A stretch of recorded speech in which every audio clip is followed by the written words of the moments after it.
When you talk about greatest shows of all time, Game of Thrones is one of those shows that usually comes up. We're not going to talk about the last season or the last episode or where it went, but everything else in that show has its place in the greats. From the universe of Game of Thrones, there are a couple characters who come up every once in a while, and those are Dunk and Egg. Dunk the Tall, who was a hedge knight, I believe, and Egg, I know old Aegon Targaryen talks about him a little bit. I don't know if he's related to one of them or something. That's what we're going to talk about today, is A Knight of the Seven Kingdoms, which is based off of the short stories surrounding, I believe, Dunk and Egg. I think there's maybe 3 short stories. I haven't read them. Eventually I want to get to reading them, but we have a new announcement. We have a new trailer for that show, and we're going to check it out. We're just going to watch it, and then I'll give you guys my thoughts on it afterwards. I was squire to Sir Arlen of Pennytree since I was a boy. He charged me to be a good knight, to defend the weak and the innocent, and I swore that I would. Are you Baelor Targaryen? No. Then would you move the fuck out of the way? Yeah, sorry. What's your name? Sir Duncan the Tall. Never heard of him. Do you know every knight in the Seven Kingdoms, then? The good ones. If you could bring me to Ashford, I could squire for you, sir. Rob me, and I'll hunt you down with dogs. You don't have dogs! I'll get some. Where? Oh! So, okay, it's coming together. So we got Sir Duncan, our main knight. Seems like he's trying to be a good guy. I swore that I would. Which is very rare in the universe of Game of Thrones. And then we have this little bald kid, who I'm assuming is Egg, because his head looks like an egg. All right, let's continue. Shoot. Okay, here we go. Wait, where were we? Here we go. Little Egg.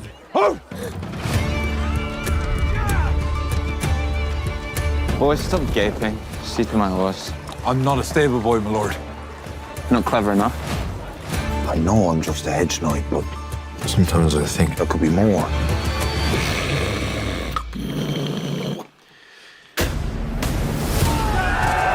Why do you treat these royal lapdogs like they're your betters? They are my betters. These men have a name. Wait a minute. Oh, that's cool. We get a look at Baratheon, House Baratheon, and the famous helmet that in the history of Westerosi talks about Robert Baratheon wearing a staghorn helmet when he was fighting in the Trident against Rhaegar Targaryen. I think that was his name. I forget the other prince. That's cool. I want to get a better look at that and see how that looks in this universe. Let's continue. Oh, and we got some Targaryens, it looks like. They are my betters. These men have a name. Trading. What chance do I have? I have no chance. Falling star brings luck to those who see it. So the luck is ours alone?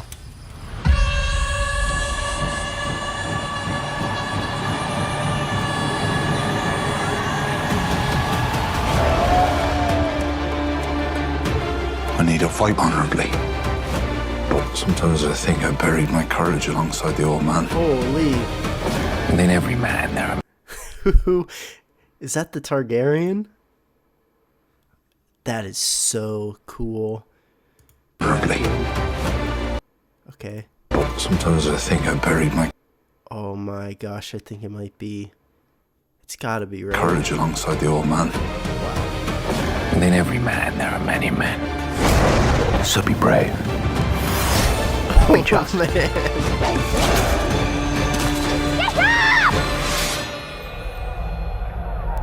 Be tall.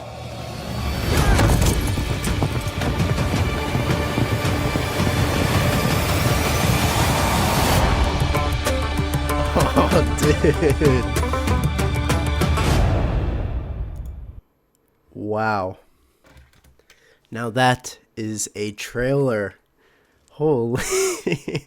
A Knight of the Seven Kingdoms coming January 18th. I really liked that. I really, really liked that. One of the big problems that I have with George R. R. Martin in general with his storytelling is that he's very pessimistic. Basically, his philosophy is there are no good people, and if there are, they're weak and end up dying, getting killed, etc. Sir Duncan the Tall seems to be like a good person, a person trying to do what knights are supposed to do, be chivalrous, be honorable, save and protect those who are lesser than him, and yeah, basically fight for good. It's very rare that we get characters like that in Game of Thrones, and I believe this is one of the few. That is so cool. We get some familiar faces, we get familiar houses, we got Targaryens, we got Baratheons, I don't know what else. I doubt if we'll see any Starks or anything like that. Hello, Egg. Let's get a good shot of Duncan. Here we go. Egg and Dunk. So yeah, he's not from a noble house. I swear I thought one of the Targaryens had some relation to Egg, was it? I could be wrong. I forget. But anyways, back to Sir Duncan. From what we can tell, he's not a part of any noble house. He's a very plain-looking guy. He's not the best of the best like we get for most of the characters in Game of Thrones. It's important people, good-looking people, people who have extreme influence over the events in the world of Westeros and that sort of thing. Sir Duncan doesn't seem to be that guy. He's just a knight who's trying to struggle to be a knight, from what I can tell. And I think this will be a very cool story to follow. Like I said, I've never read these books or novellas, whatever they are, short stories. But from what I can see in this, I'm interested, I'm invested, and I want to see where this story leads. It seems more ground level, more adventurous, more